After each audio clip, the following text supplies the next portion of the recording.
여전히 이 위원들의 의견들이 다 엇갈리고 있는 상태다 보니까 금리 인하에 대한 불확실성이 확실히 더 키워지게 되면서 현재 조정을 야기했다, 조정을 불러일으켰다라고 여러분들이 보시는 게 좋으실 것 같습니다. 클리블랜드 연방준비은행에 나오는 인플레이션 나우캐스팅에서는 9월 30일 기준으로 보시면 코어 CPI가 3.3%입니다. 그렇죠? 그리고 CPI 인플레이션이 3.2%에 해당이 됩니다. 네, 안녕하세요. 반갑습니다. 코인아빠입니다. 자, 오늘 이더리움이 마이너스 1% 가까운 하락을 또 보여주고 있습니다. 하지만 현재 넷 인플로우라고 해서 현재 시장 안으로 들어오고 있는 이 자금들이 어떤 코인들을 많이 매수를 하고 있는지 하나의 보여주는 지표라고 보시면 되는데요. 가장 위에 있는 이더리움을 비롯해서 전체적으로 흐름들을 보셨을 때 솔라나라든지 리플이라든지 다른 코인들에 비해서 압도적으로 이더리움으로 많은 자금들이 유입이 되고 있다는 것을 또 알 수가 있죠. 더군다나 우리가 한 가지 더 살펴봐야 되는 부분들은 뭐냐면 현재 보시는 게 오른쪽에 보시는 게 이더리움, 코인베이스의 이더리움이고요. 왼쪽에 보이시는 게 바로 업비트입니다. 여러분들이 이제 직관적으로 잘 볼 수 있는 건 차트다 보니까 차트를 위주로 해서 많이 보시는데요. 자, 보시면 이더리움과 이 업비트의 차트를 보셨을 때 완전히 다르다라는 것을 우리가 어느 정도는 알 수가 있는 부분들입니다. 현재 업비트 상으로 봤을 때는 단기적인 상승 추세가 계속해서 어느 정도는 유지가 되고 있지만, 자, 이더리움, 자, 코인베이스 상의 이더리움으로 보셨을 때는 추세 자체가 많이 살짝은 좀 무너진 이런 흐름들을 보실 수가 있을 겁니다. 하지만 이 안에서도 현재 코인베이스 프리미엄 지표는 여전히 양수를 띠고 있는 부분들인데, 우리가 코인베이스 프리미엄 지표를 보는 이유는 딱 한 가지밖에 없습니다. 현재 이 암호화폐 시장을 주도하고 있는 이런 나라는 미국이라는 나라이고, 미국 투자자들에 의해서 주도되고 있는 부분들이기 때문에 그들의 심리를 하나의 지표로 나타내는 게 바로 코인베이스 프리미엄 지표라고 여러분들이 보셔도 무방합니다. 특히나 이 지표 같은 경우에는 과거 2024년 12월 달 당시에 이더리움의 흐름들을 보셨을 때 뚜렷하게 아실 수가 있는데요. 자, 보시면 이런 바닥 구간에서부터 상승이 시작됐을 때 양수가 뛰게 되면서 꾸준히 상승 추세를 유지해주고 있다는 것을 알 수가 있습니다. 하지만 이 프리미엄 지표가 음수로 전환되는 시점과 동시에 이더리움은 하락 추세로 이어졌다는 것이죠. 이를 통해서도 우리가 보통 이더리움의 목표가를 잡을 때 정확하게 잡을 수는 없지만 우리가 코인베이스 프리미엄 지표를 어느 정도 활용을 해 나간다면 어느 구간에서 많은 물량들이 유입이 되고 나가고 있는지를 우리가 대략 예상해 볼 수가 있지 않을까요?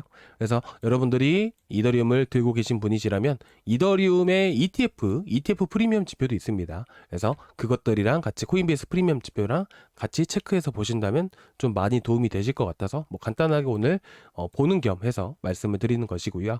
그리고 제가 한 가지 더 보는 지표가 있는데, 자, 이거는 유료 지표이지만 여러분들께 많은 도움이 되실 수 있을 것 같아서 제가 한 가지 더 들고 나왔습니다. 자, 보시면 민코인 에이지라고 되어 있는데, 쉽게 말씀을 드리면 이 형성된 기간 동안 안에 고래들의 흐름들을 볼 수 있는 하나의 지표라고 보시면 될 것 같습니다. 그래서 최근 조정 나오는 기간 동안에 오히려 많은 물량들을 매집해 가고, 자, 그리고 최근 조정, 자, 오늘 어제 계속해서 조정이 나오는 시점 안에서 자금들은 계속해서 유입이 되고 있다는 것을 알 수가 있죠. 그래서 현재 시점에서 이 3개월간, 최근 고래들의 3개월간의 고래들의 단가 구간들을 봤을 때는, 자, 오른쪽 하단에 보시면 1.366%가 보이실 겁니다. 자, 이거는 뭐냐면 고래들의 단가로부터 해서 플러스 1.366% 구간에 형성이 되어 있다, 현재가가. 그러면 쉽게 말해서 이제 김치 프리미엄이라는 것도 있기 때문에 마이너스 1.5에서 마이너스 3% 구간 사이에 고래들의 단가, 결국 강한 지지 구간이라는 게 형성이 되어 있다라고 여러분들이 보시면 될 것 같습니다. 처음 보시는 분들도 계실 텐데요. 전체적인 중기적인 추세를 결정하는 하나의 변곡점이라고 보셔도 무방합니다. 그래서 2025년 6월 달에 조정이 강하게 한번 나와줬을 당시에도 고래들의 단가를 살짝 이탈했지만 바로 회복을 해주게 되면서, 자, 보시는 방법은 수평선, 꿈틀거리는 빨간 선의 교차 지점, 대략 여기 정도 되거든요. 그래서 이 구간들을 이탈했지만 바로 그 다음날 회복을 해주면서 강세를 이어줬던 만큼 현재 이더리움에 대한 이슈들이 또 많이 있고, 그렇기 때문에 현재 고래들의 단가 구간들을 확실하게 지켜주면서 강세를 보일 가능성이 매우 높다라고 볼 수 있기 때문에 현재 원화 기준으로 봤을 때, 자, 현재가로부터 해서 마이너스 1.5에서 대략 마이너스 한 2.7% 구간들 사이를 보셨을 때는 620만 원에서 대략 617만 원 구간이 강한 지지 구간으로 형성이 되어 있다. 이렇게 여러분들이 보시면 될 것 같습니다. 자, 그러면 우리가 현재 시점에서 봤을 때 이더리움이 언제 다시 올라갈 수 있을지에 대해서 오늘 좀 더 자세하게 말씀을 드릴 건데요. 어제 마지막 시간에 간단하게 브리핑을 했지만 못 보신 분들도 많이 계시는 것 같아서 간단하게 좀 준비를 해왔고, 그리고 댓글들을 좀 계속 체크하고 보고 있는데 많은 분들이 포모를 많이 느끼신다라고 합니다. 사실 자, 지금 같은 시기에 이더리움이 상승한다고 해서 이더리움 생태계에 있는 코인들이 모두 상승하는 게 절대로 아닙니다. 이더리움만 올라가는 게 아니기 때문이에요. 현재 보시는 것은 뭐냐면 현재 전체적인 체인들 각각의 네트워크별로 해서 수수료라든지 앱 수익을 나타내는 지표인데, 자, 이걸 보는 이유는 뭐냐면 최근 들어서 가장 많이 상승을 하고 또 가장 많이 움직여졌던 자, 그런 코인들을 우리가 볼 수 있기 때문이에요. 대표적으로 우리가 BNB 체인을 볼 수가 있는 부분들이죠.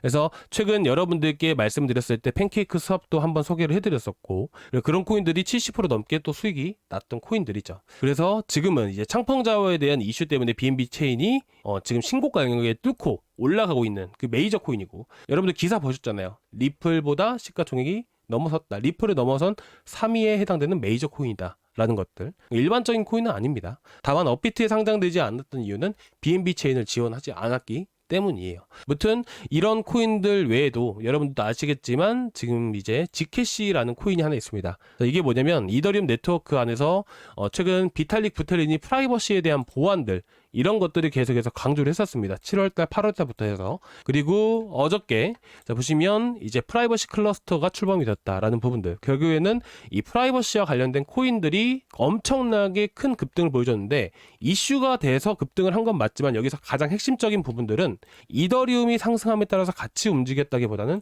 내러티브한 이슈를 타고 움직여졌다라는 부분들이에요. 코인이, 알트코인이 앞으로 더 크게 움직이기 위해서는 시장이 받쳐주고 움직이는 경우가 첫 번째이고요.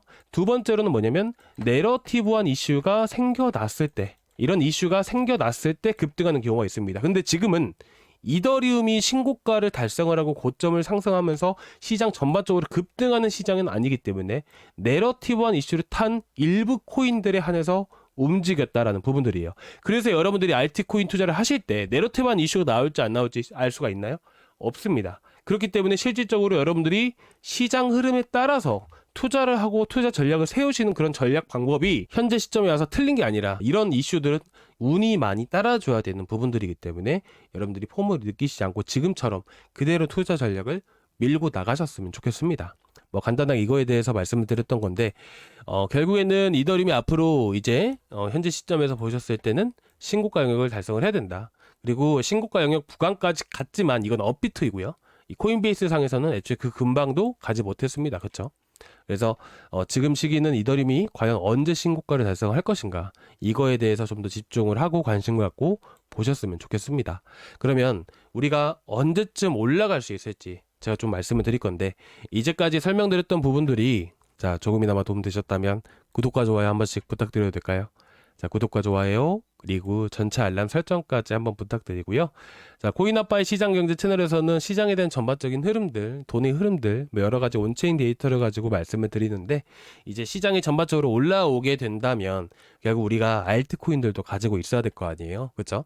그래서 코인아빠의 알트코인 채널을 통해서도 많은 코인들을 또 소개를 해드리고 있고, 지금 보시다시피 코인아빠의 시장경제 사이트가 있습니다.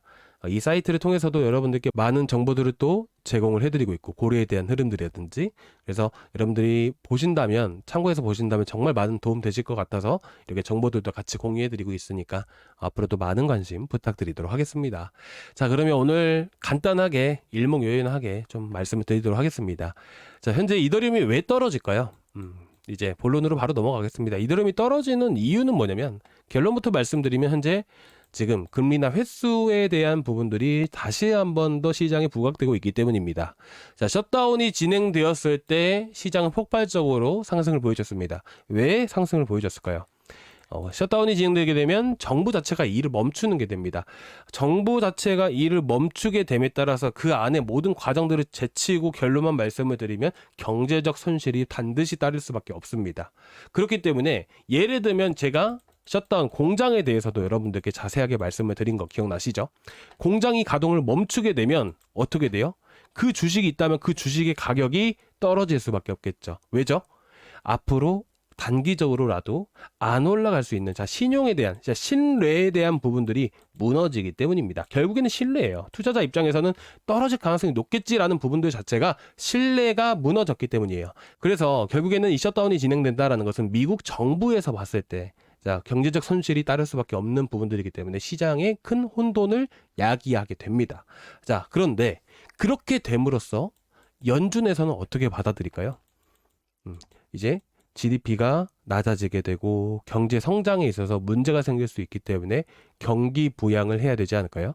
그렇다 보니까 금리 인하 횟수가 연 2회, 연 1회 계속해서 떨어지는 상황들이었는데 셧다운으로 인해서 금리 인하 가능성이 더더욱더 높아지게 됨에 따라서 다시 회복을 해준 겁니다. 그럼 반대로 지금 떨어졌던 이유들은 뭐냐면 최근 발표했었던 FOMC 회의록들을 보셨을 때 여러분들도 아시겠지만 어제 뭐가 있었죠? 파월의 연설이 있었습니다. 비트코인 고평가 경고, 그리고 마찬가지로 주가 고평가, 그렇죠? 이런 얘기들은 계속해서 있었던 상황입니다. 하지만 위원 다수가 연내 2차례 추가 금리 인하 예상을 한다곤 했지만 파월의 입김이 훨씬 더 압도적으로 세기 때문에 현재 이런 금리 인하에 대한 부분들 역시나 문제가 되기 시작했다면서 통화정책 전반적으로 현재 불확실성을 더 키운 셈이다 라고 여러분들이 보시는 게 좋습니다. 이 기사에서는 위원 다수가 연내 2차례 추가 금리 인하 예상을 하고 있다라고 얘기를 하고 있지만 여전히 이 위원들의 의견들은 다 엇갈리고 있는 상태다 보니까 금리 인하에 대한 불확실성이 확실히 더 키워지게 되면서 현재 조정을 야기했다. 그 조정을 불러일으켰다라고 여러분들이 보시는 게 좋으실 것 같습니다. 그러면 현재 위치에서 이 통화 정책에 대한 불확실성이 키워지게 되고 셧다운에 대한 장기화가 계속해서 이뤄지고 있습니다. 평균 이제 셧다운 날이 이제 9일 정도, 8일 정도를 예상하고 있는데 현재 그 시점을 오히려 훌쩍 넘겨간 셈이죠. 그렇기 때문에 현재로서는 셧다운에 대한 장기화에 대한 영향들도 분명히 시장에 충격을 줄 수 있을 만한 요인으로 저는 생각을 하고 있고요. 결국 통화 정책에 대한 부분들이 확실하게 해소가 되어야 되는 부분들이 있고 이게 해소가 되었을 때 이더리움은 다시 한 번 더 지지를 해주게 되면서 강세를 보일 가능성이 높다라고 여러분들이 보시면 좋으실 것 같습니다. 그러면 현재 시점에서 이 통화 정책을 결정할 수 있는 이런 지표들이 확실히 더 중요한 게 아닐까요? 그 지표들 중에서도 지금 보시게 되시면 뭐가 있죠? CPI. 지금 이제 앞으로 지표들을 보셨을 때는 이제 저번 주에 이제 고용 지표가 나오지 않았었죠. 그래서 고용 지표를 떠나서 이제 앞으로 봐야 되는 부분들은 물가 지표에 해당되는 부분들이에요. 그래서 CPI, PPI 발표 전부터 해서 특히나 오늘은 만기까지 겹치다 보니까 결국 이런 조정이 불가피했다라고 볼 수가 있는 부분들이고 결국 CPI나 PPI가 어떤 결과가 나오느냐에 따라서 시장은 다시 한 번 더 단기간의 강세를 계속해서 이어나갈지 아니면 주춤하고 계속해서 좀 더 조정을 받을 수 있을지 이런 부분들이 결정이 된다라고 볼 수가 있지 않을까요? 그러면 우리는 어떤 투자 전략을 갖고 보면 좋을까요? 당연히 이 CPI, PPI들을 우리가 예상을 하고 그에 따르는 투자 전략을 세워보면 좋지 않을까요? 그러면 우리가 현재 시점에서 CPI, PPI는 어떻게 나올지 좀 간단하게 좀 말씀을 드리겠습니다. 확실하게 이전처럼 이제 예상치가 조금 낮게 나올 것이다, 높게 나올 것이다 말씀을 못 드리는 이유가 조금 있는데요. 일단 그 이유에 대해서 하나씩 풀어서 말씀을 드릴게요. 보시면 우리가 CPI를 볼 때 가장 중요하게 보셔야 되는 게 뭐라고 말씀을 드렸었나요? 때문에 간단하게 말씀을 드리겠습니다.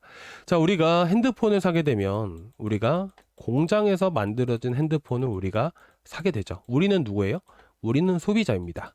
그러면 먼저 이 제품은 공장에서 만들어내서 소비자한테 간다는 거잖아요. 마찬가지로 우리가 물가의 경우에도 우리 소비자한테 먼저 영향을 미칠까요? 아니면 생산자에서 먼저 영향을 미치게 될까요? 당연히 물가 역시나 마찬가지로 똑같은 순서대로 해서 생산자에 먼저 영향을 미치게 됩니다.